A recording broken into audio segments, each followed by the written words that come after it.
Vous avez été fort nombreux à écouter notre dernier défi 500 km avec le Chevrolet Equinox EV.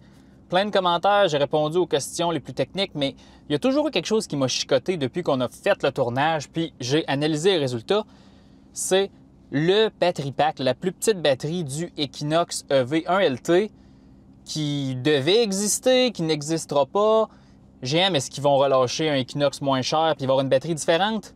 C'est ce qu'on va essayer d'éclairer ici, puis j'ai des compléments d'informations pour l'architecture Ultium, tout ça, puis toutes mes spéculations commencent à faire du sens, puis ça me rassure un peu où est-ce qu'on s'en va. Donc, ça va être un petit 10 minutes technique là, ensemble. Là. Mais rapidement, ce que je voulais dire, c'est que j'ai trouvé un site Internet en faisant mes recherches là, sur les batteries Ultium.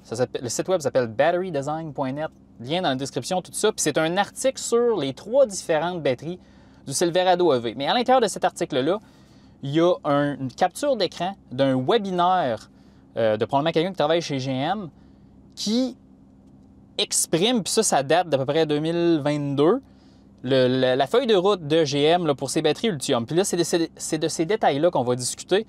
Là, vous allez voir mon écran de téléphone maintenant. Dans cette petite capture d'écran, c'est comme une...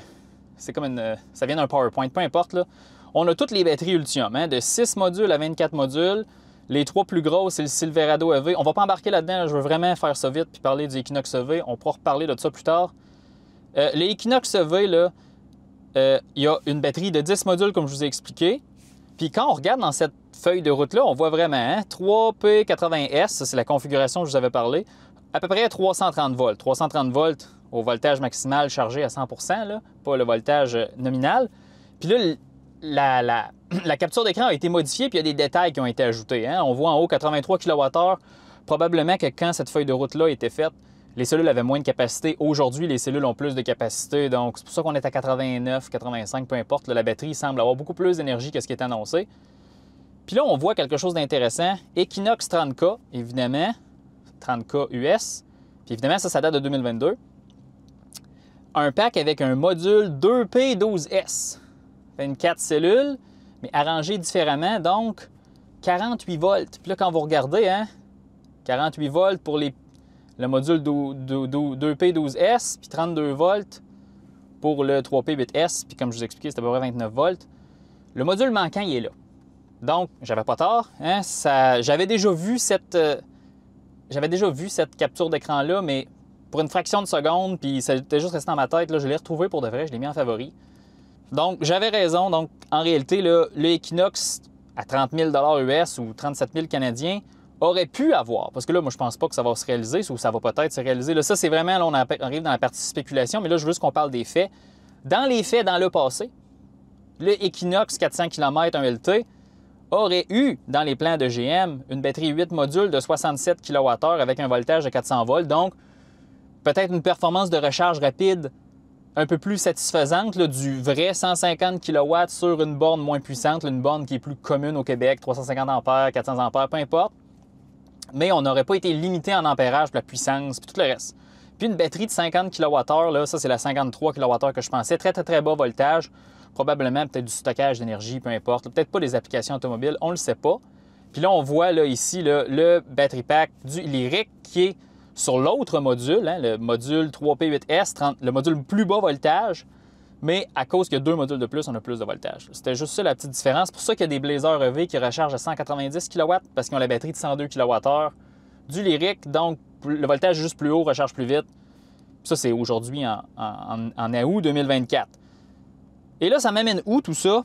Disant que j'ai trouvé la batterie du Equinox EV 1LT, c'est que là, l'eau a coulé sous les ponts, puis dernièrement, GM a dit on va ressortir une Chevrolet Bolt avec une batterie LFP. Là, j'ai fait oh, batterie LFP, on pourrait penser qu'elle va avoir la même capacité autour de 60-64 kWh, supposons la Bolt.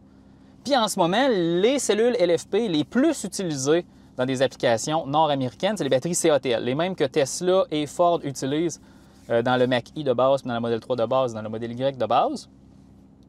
Est-ce que GM pourrait juste acheter ces cellules-là, faire des packs avec, puis ça serait quelque chose de similaire à ces deux batteries-là, d'entour de 62 kWh?